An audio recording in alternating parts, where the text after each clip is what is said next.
Viva, viva, viva. Together on one stage, let's welcome the future dancing idols of this generation. Starting it off with ang maglalatik na street dancer ng Taguig, Marlon Legaspi. Ang call center ballerina ng Makati City, Zita Aragon. Ang Phil-Am Groover ng New Jersey, si Jose Manila. The dancing princess ng Dasmariñas, Desiree Del Carmen. Of course, ang chinitang jazz dancer ng Binondo, Ana Maria. And last, but definitely not the least, ang heartthrob mover ng Singalong, Pepe Smith Fernandez. There you have it, mga kapuso, our 6 dance-struck idols. Watch them as they move, groove, and conquer the dance floor. Only here on Dance Struck! We'll be right back.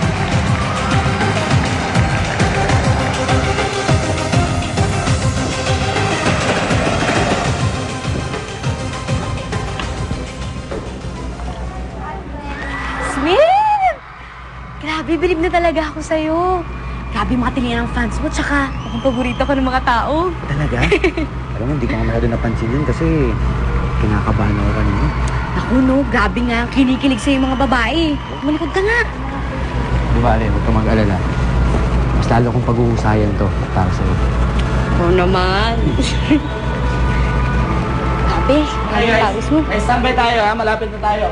Okay? Tama na yung makeup. Sige, good luck ha. Okay, ready, pasok. Ready?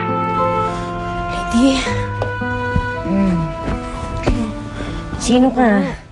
Ito ba yung guardian angel ko? Hindi, si Tiffany to. Alam ko na.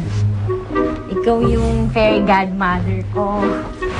Tama. Tama.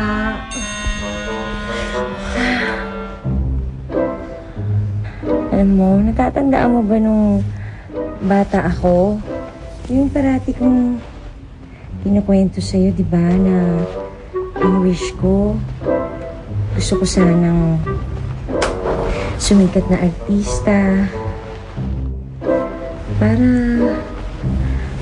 maging famous and success. Yung tatay ko, mangingisda. Nahirap lang kami. Parati niya akong pinapalo. Mahina daw ang ulo ko. Kakampi ko nga lang yung kapatid ko, pero inaampuy siya. Nung bata pa ako, aming malansa na ako. Parating gutom at madungis. Sabi nga ng mga tao, wala akong mararating kasi bobo daw ako. Totoo naman eh.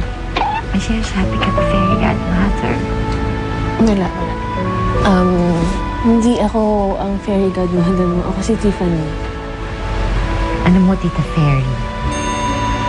Ayoko na ulit doon sa paghihirap. Gusto ko maging asensado ko.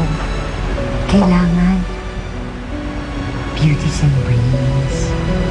Prince. Nasa? Dito. Pero sinira ng walang hiyang pangit na babae yun. Ang lahat ng dreams ko. Nakakainis. Nakakaasar talaga.